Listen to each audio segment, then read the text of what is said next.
बंटी अभी अंदर पानी पीने गया ही था कि ढाबे का मालिक सरदार फूल सिंह चिल्ला पड़ा, कहाँ मर गया बंटी, देख नहीं रहा ग्राहकों के आने का टाइम हो रहा है, जल्दी से टेबल पर कपड़ा मार। सुबह 5 बजे से बंटी काम कर रहा था, 1 मिनट की भी फुर्सत नहीं मिल रही थी।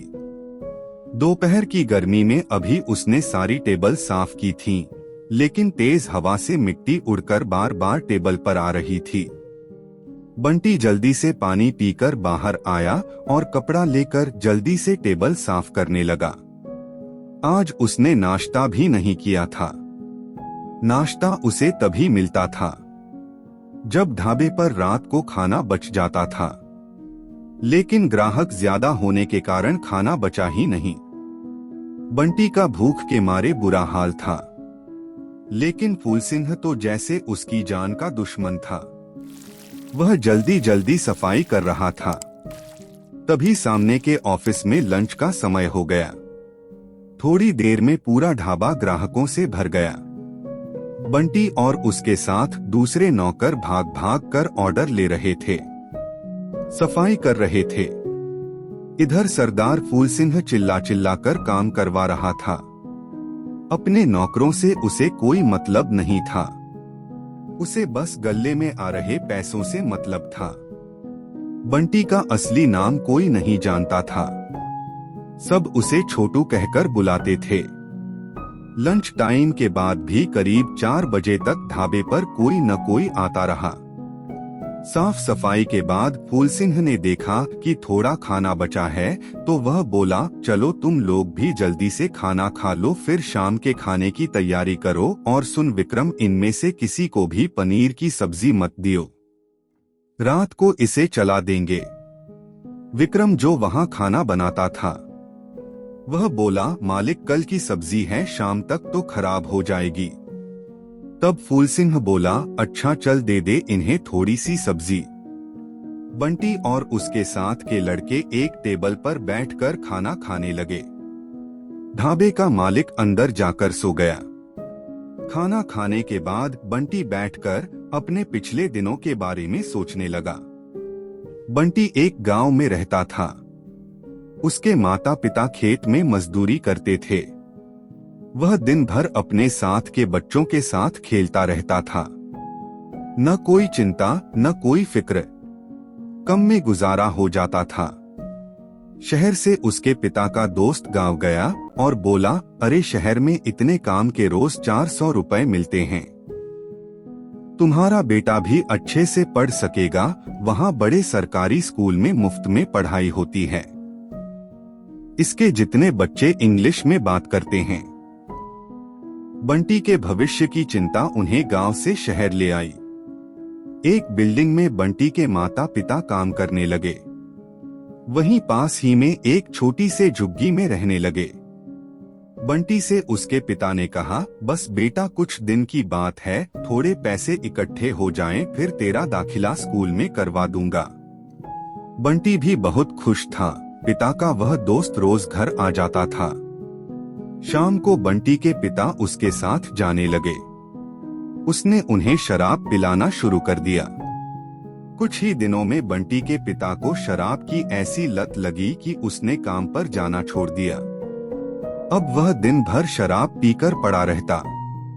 बंटी की माँ मजदूरी करके लाती, तब कहीं चूल्हा जलता। बंटी की माँ घर में क्लेश करती। वह चाहती थी कि सब छोड़कर गांव चलते हैं। बंटी के भविष्य का भी वास्ता देकर शराब छोड़ने के लिए कहती, लेकिन बंटी के पिता पर कोई असर नहीं होता। एक दिन बंटी बाहर खेल रहा था, तभी उसने जोर से चीख सुनी। बंटी जल्दी से भाग कर गया तो देखा बंटी के पिता ने उसकी माँ को बुरी तरह। माँ बेहोश पड़ी थी। पड़ोसियों की मदद से उसे अस्पताल ले जाया गया, जहां डॉक्टर ने उसे शित कर दिया। यह खबर सुनते ही बंटी का बाप भाग गया। बंटी अब अकेला रह गया। कुछ ही दिनों में पता लगा, उसके पिता को पुलिस ने पकड़ लिया। बंटी की झुग्गी पर भी किसी ने कब्जा कर लिया। बंटी भटकते भटकते इस ढाबे पर पहुंच गया।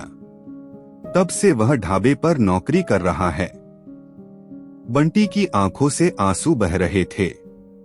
न वे लोग शहर आते न ये सब होता। यही सोचकर बंटी रो रहा था। कुछ ही देर में फूल सिंह आ गया और चिल्लाने लगा। बंटी और उसके साथ के दूसरे नौकर जल्दी से उठकर शाम के खाने की तैयारी में लग गए। इसी तरह समय बीत रहा था। एक दिन फूल सिंह के ढाबे पर कुछ अफसर आए। छोटे बच्चों से काम करवाने के कारण उसे पकड़कर ले गए। साथ में बंटी और उसके साथ के 2 नौकरों को भी पकड़ लिया गया। बंटी से थानेदार ने पूछा, लड़के तेरा गांव कहाँ है? तेरे माँ बाप कहाँ हैं? बंटी उन्हें सारी बात बता देता है। यह सुनकर थानेदार किसी से फोन पर बात करता है। फिर बंटी को एक एनजीओ की मदद से अनाथ आश्रम भेज दिया जाता है। बंटी अब अनाथ आश्रम में रहता है। वहां भी उसे काम करना पड़ता था। इसके साथ बड़े लड़के उसे मारते भी थे। सब सहकर भी बंटी कुछ नहीं बोलता था। बस उसे समय पर खाना मिल जाता था। एक दिन बंटी के अनाथ आश्रम में एक थानेदार आया। उसने बंटी से बात की। वह बंटी को अपने साथ ले गया। बंटी के पिता की सजा पूरी होने वाली थी। उन्होंने बहुत मेहनत से जेल में काम किया, जिससे उनकी आगे की सजा माफ हो गई। थानेदार को उनसे हमदर्दी हो गई थी।